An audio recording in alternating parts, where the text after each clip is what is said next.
What's up, beautiful people, and welcome back to my channel. If you're new here, I'm Crystal, this is Bond Book Reviews, and today we're going on an impulse trip. I found out that there is a $2 clearance book sale about an hour from me, so I've decided to take you guys along for the ride. And Addie has just had swimming lessons. She's now like asleep in the back, so I'm gonna drive an hour extra. She can have some more sleep in the car, and then we'll go to the bookstore, get some afternoon tea, and then head back. But I just wanted to take you along for the ride. Now, I'm expecting to come home with quite a number of books because $2 a pop is going to be pretty bad. This is the first day of a 2-day sale. They usually do like a restock the second day as well, so I might end up going back tomorrow. I don't know, but if I do, I'll take you along with me. I'm looking out for things that will be short books, good for like Amazing Readathon, or I'm also looking for some options for new kids books for Addie, and then just things that are already on my wish list, and then anything else that catches my fancy. So come along for a ride. Let's head down to the Hornsby War Memorial and go to the $2 clearance book sale. Okay, so there was absolutely no way I could have got footage in that fair. There was people everywhere. It was crazy. So Addie and I have decided, we found this like little garden that's in the middle of nowhere. So we're just walking down now because there was no parks like in the garden. I have my haul here, so I'll walk you through my haul and let Addie kind of like run around, have some food before we drive back to home. But it's beautiful here. There's like autumn leaves everywhere. So we're gonna go down and check out this garden, and I'll show you my haul. Okay, growing up I read books about enchanting bliss, falling head over heels, sealed by a true love's kiss. Embers in the air, flickers everywhere, a fire you just can't miss. Now the older I get, the more I reminisce. Of course, as I arrive, all the cars are leaving. It's alright. The walk is fine. Daydreaming, I see it so clearly. If you're out there, come find me. When I fall in love, all the sparks will fly, lighting up the sky like the fireworks on the 4th of July. The city will ignite magic, wonder, thunder, striking through my heart. When I fall in love, all the sparks will fly, looking in his eyes. Why is it seen as naive if I think it's all real? That when you know, you just know, the butterflies you feel. It's not out of touch if what I want is something that I deal. When he's the one, I'll be done, my heart forever sealed. I'm not one to be patient, but I'll patiently wait. What's the point of a romance if it's not there to stay? I should probably mention that I'm perfectly fine being alone for a lifetime, unless he's perfectly right. When I fall in love, all the sparks will fly, lighting up the sky like the fireworks on the 4th of July. The city will... Okay, we're all done. I had every intention. I took my bags down to the park with me because I had every intention of updating you on my haul while I was down there. But there was too many like cliffs that Addie could have just like ran off at any moment. And there was cobblestone steps that like were too big for her to be able to like climb up and down without assistance. So it really wasn't the kind of place where I could just like let her run and update you. And so I tried to bring her over with me to update you, and she wasn't having a bar of it. She did not want to stay still once she saw all the other kids running around. It was just not gonna happen. So I'm back in the car now. I guarantee she is not going to let me sit through this entire bag of, I think I got 19 books, and update you plus tell you what they're about. So I'm going to drive the hour home listening to my audiobook. I'm listening to Mexican Gothic at the moment, and then once I get home, get her to sleep later tonight, I'll update you because Anthony's not home tonight. So once I get her settled for the evening, I will come back and update you on my haul because I got some pretty good things, and I think some of them will be most likely coming up in my Amazing Readathon reads. So dinner is just getting ready. I'm watching Aoife on screens, and I am just about to emboss all the books that I picked up today. So let's do it. Magic, wonder, thunder, striking through my heart. When I fall in love, all the sparks will fly, looking in his eyes. Yeah. All the sparks will fly. All the sparks will fly. All I want is to feel and believe that the one true love can get enough. Oh yeah. All I want is to know it. so they're all done. They all have my little embossy stamp in them. So I can put these all back in here, ready to put on my shelf later when I have time to do so, which is not going to be now because it is almost dinner time. But I'm surprised she let me sit here and do that and didn't just grab for the phone the whole time. She's now trying to grab the books and put her own stamp on, so I may end up with 2 stamps in some of these books. But there you have it. I have added to my Libib, because I did that before when I wasn't filming. I've added to my Goodreads and I have embossed them. So they are all ready to go on my shelves because they are now a part of my collection. It is fun buying new books, but every single time I do, the like admin side of things I need to do is just like so damn high, because I also need to make sure that I add these to my series tracker as well if any of them are part of series. And like I know you don't have to do that, but I personally do. So this is why I keep hauls to a minimum, except this month I've somehow done 2, but we're not going to talk about that. I went book shopping in Sydney with Anthony, and now I went down to Sydney again today for a secondhand bookshop. We had fun, didn't we, baby girl? Did you have fun today? Okay, so it is now the next day. I didn't get a chance to come and sit down with you yesterday and talk to you about all the books that I picked up, but it is now Addie's nap time, so I have time to do this now. I'm going to go through these with you. I've divided them into the various different genres for Amazing Readathon, because although a lot of these aren't actually going to be for Amazing Readathon, that was the goal yesterday, was to try and get like some small, quick, genre-specific books that I could use for sightseeing. So let's start with the thrillers. We'll dive on in and then go from there. Now, just a reminder that every single one of these books was $2. I am so shocked by some of the ones that I got. They're all kind of backlist books. I didn't get anything like new, but they're in really good condition. I'm really happy with them. So the first one is The Chase by Candace Fox.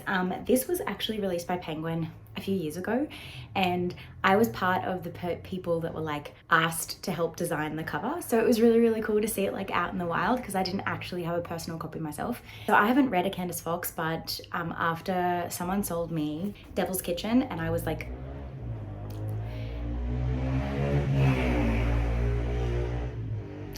back to by, and I was super excited to read it. I figured I may as well pick up the one that like I helped design the cover for and add it to my collection as a thriller that I could potentially pick up for Amazing Readathon or in future for prompts. So this sounds really cool.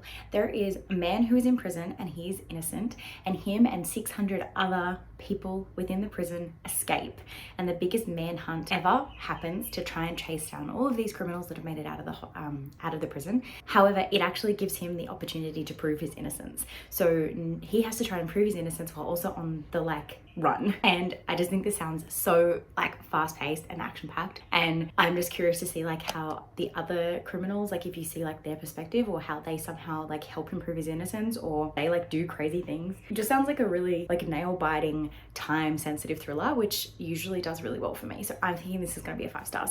The next thriller on this is called The Shack. This was made into a movie a while ago, I feel, because this cover looks very much like a movie cover. I could be totally wrong though. But this is a very old thriller. I think it was like published, I want to say like 90s. No, 2007. Well, this edition was 2000. But we have a main character whose daughter was murdered. I think it's his daughter. Yeah, his daughter was abducted while they're on vacation, and all signs point to the fact that she's in this like secluded shack. And I have a feeling it's against like him. It follows him like showing up at the shack to try and find his missing daughter. I have no idea. I just think this will be this like spooky, like isolated thriller that usually hits for me. And because it's sold so many copies, I'm thinking it's going to be really good. Next on the thriller list is a book called The Dinner by Herman Koch. Again, another one that's been made into a movie. This is a book that follows 4 main characters. They are 2 couples that are having dinner. They start discussing like things that their sons have done. Then they realize their sons have done more terrible things than they realized, and then they have to kind of work together to try and like prevent their kids from dealing with the consequences of their actions. I feel this is either going to be a really good book or a really slow book, and I have no idea which category it's going to fall in. So if you read this, let me know in the comments down below what you think. But I personally was drawn in by this cover, and then I read a little bit more as I was being like rushed along the cubicle of books, and decided to give it a chance for $2. This next one is a Christmas thriller. Yes, I know, I never thought that I would see those 2 things put together. I realized every Christmas comes around, I never have anything other than like soppy romances to read for Christmas time, and I wanted to be able to do a vlog for you guys where I had like, what is this? Motorbikes and now planes? I don't know if you can hear that, but there's a jet going over my house right now. Rude, I'm trying to film here. society. And what was I saying? So I want to do like a vlog that has like Christmas themed books in it, but I didn't want to do just like a whole bunch of Christmas romances. So I decided I was going to seek out between now and Christmas some various other genre Christmas things. So the first one obviously is going to be a romance. Then I found this, which is a 2 short story collection thriller kind of situation. The Silent Night and Holy Night by Colleen Coble. I have no idea what anything about this is. All I know is that it seemed spooky and it was at Christmas time and it was like a thriller sci-fi, I think. I have no idea. So look forward to that. I will be reading it in a vlog in the coming future. Oh my God, now there's a truck. Do we want any more? We've had a truck, we've had a plane, we've had a bike. I just need a boat to go past and I'll have done the Amazing Readathon. I'm just gonna wait for this guy to leave before I keep talking because I guarantee that. Oh, and now Addie's awake. I'll come back to you the second half of this fall when I can. Okay, next up, let's head into the historical fictions / general fiction category. First up, we have a Kate Quinn. This is The Rose Code. This was already on my TBR. This is the same author as The Alice Network, which is one of my favorite historical fictions I've ever read. So I didn't even care what this book was about. I just picked it up because I knew it was on my TBR and it was from Kate. So that's all you're gonna know about it. We also have 3 very short historical fictions that will be very, very good for sightseeing prompts. So the first is A Great Escape by Felice Arena. This follows a little boy who ends up in the, it's in Cold War Germany. He ends up on one side of the wall, his family ends up on the other, and it's like obviously his great escape to get back to his family.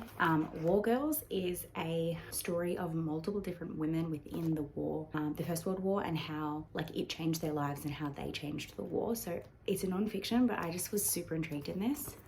And then the last one is A Holocaust Story by Hannah, and it obviously is just a story of a young girl who was involved in the Holocaust. So, you know, definitely a theme here, but I'm very excited for all 3 of these. The next general fiction that we have is from Judy Blume, in The Unlikely Event. I absolutely loved Oh There God It's Me Margaret as a kid, and Judy Blume was one of like my favorite authors. I read like everything she released, but I obviously haven't read this one. I think this is one of her newer ones. It came out in like 2015, so it was probably like after I'd kind of aged out of Judy Blume but hadn't aged back into her adult stuff. 2015 was not that long ago. I was definitely an adult then, but I just didn't realize she was doing adult stuff then. So I saw this and was like, I need to give her a chance as an adult to see if I love her as much as an adult as I did when I was a kid. So I grabbed this completely blind just because it was from Judy Blume. So let's find out together what it's about. Okay, so it seems to be a like multi-generational story of like love, discovery, you know, typical Judy Blume stuff. So I'm not like overly like wanting to jump straight into it, but I'm glad I have it in my collection. This next one I think is going to sit in the romance category, but I'm not really sure because it doesn't seem to be like the happily ever after that we're hoping for.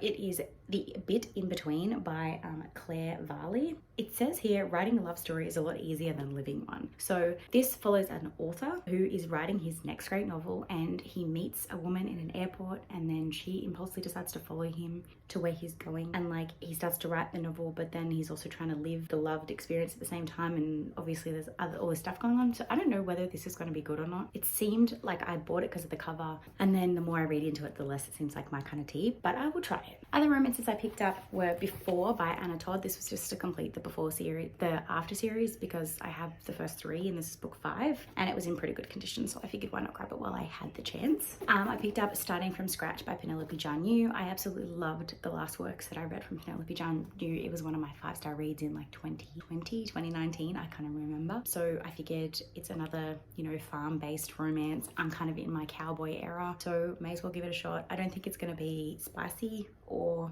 anything like the Silver stuff I've been reading, but it might just be this lighthearted, fun, farm-based romance. I don't know, so it'll be good for if I'm on the romance team and I need something quick and easy to pick up, because I know that Penelope Janu's writing reads really quickly. So the good thing about this one as well is it is in the same world as, well, the same place as Up on Horseshoe Hill, and that is Horseshoe Hill. So this person also moves to the Horseshoe Hill community. So I'm expecting there to be some like cross characters from one book to the other, which is exciting to see them again. And then I picked up Rainbow Rowell Landline because I had all other Rainbow Rowell books except this one, and it was $2, and I knew that I needed some queer literature for coming readathon, so I figured why not.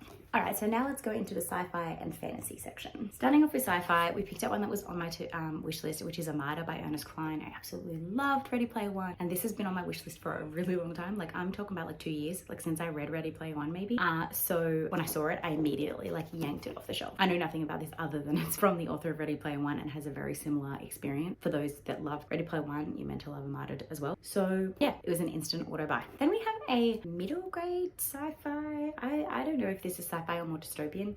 It's called The Survival Game, and we have a youngish woman, I don't know how old she is, it doesn't actually say, and a young boy. So she is trying to escape or get across the border. I don't know whether this is like a new border that exists because of a post-apocalyptic world or something, and all she has is a bullet with no guns and her identity papers. And while she's trying to cross, she somehow comes across a boy who cannot speak. Yeah, he has no voice, and they kind of like help each other out. I don't really know. Again, it's going to be one of those ones that reads really well, or I hate everything about it. I figured for $2 I'd give it a shot. Then I picked up Shield. This is book 3 in a series that I already had, which was the Spark series, I think it's called. Yeah, the Spark series.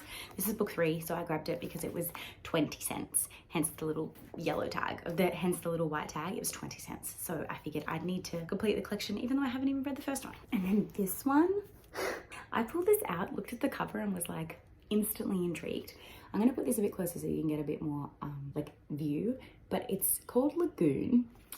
And we have 3 characters in this, very, very different. It's a marine biologist, a rapper, and a soldier. And a meteor strikes the ocean. They're all like down at the beach together. A meteor strikes the ocean, and like the world as they know it changes. And then they kind of have to like kind of live with each other or like help survive with each other, because the meteor that struck actually had an alien in it or someone from like out of this world. I think that's who that's meant to be, and they kind of need to work together to either save this person, escape from this person. I literally have no idea. It's very, very vague on the back, but it sounds super cool, and I was just obsessed with this cover, so I figured I would give it a shot. It sounds really cool. And lastly, let's look at some fantasy. So first up in this is a middle grade, maybe YA fantasy series called Stoneheart by Charlie Fletcher. I don't know if that's the name of the series or not. I literally grabbed this because I saw that it had a dragon on the cover, and then I read the first line, which was, when George breaks a small dragon carving from the Natural History Museum, he finds himself plunged into a world he cannot understand. So I have a feeling that this is going to be, again, another real hit or a real big miss.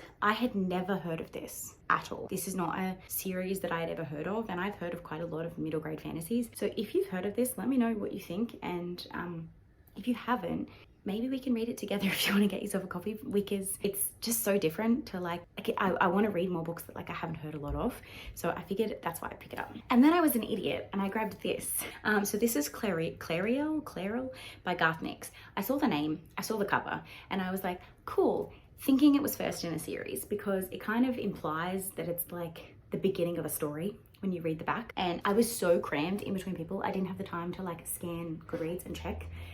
Since I've got home, I've realized it's actually the 4th in a series. It's actually 0.5, so it's the prequel. And I realized it actually says it on the front here, the long-awaited prequel.